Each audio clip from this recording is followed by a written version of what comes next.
Welcome to Samba Samba. Enjoy the video. In this video, I will explain how to copper foil stained glass using an easy method. First, make sure your glass pieces are sparkling clean. Any dust or grease can prevent the foil from adhering properly.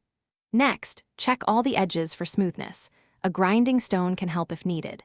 Finally, have your copper foil, a foiling tool, and a burnishing tool ready to go. We'll be using foil that is typically 7/32 of an inch wide for most projects. Now, let's apply the copper foil. Start by carefully centering the foil tape along the edge of your glass piece. It's important to keep the foil straight and even. As you wrap it around, press down firmly to ensure good adhesion, avoiding any air bubbles or wrinkles. Overlap the foil by about 1/8 of an inch where you begin and end, creating a strong, continuous bond. This precision helps create a beautiful, finished look.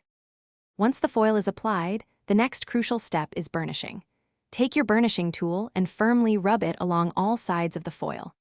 This action presses the foil securely onto the glass, eliminating any tiny air pockets that could weaken the bond.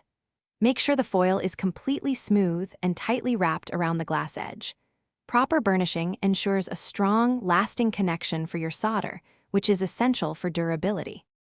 With your glass pieces foiled and burnished, you're almost ready to solder. Carefully arrange your foiled pieces on a heat-resistant surface, like a soldering board.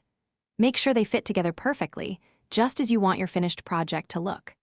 Then, apply a thin, even layer of flux to all the copper-foiled seams. This prepares the foil to accept the solder beautifully, ensuring strong and clean solder lines for your stained glass masterpiece. Thanks for watching. Consider subscribing if we helped you.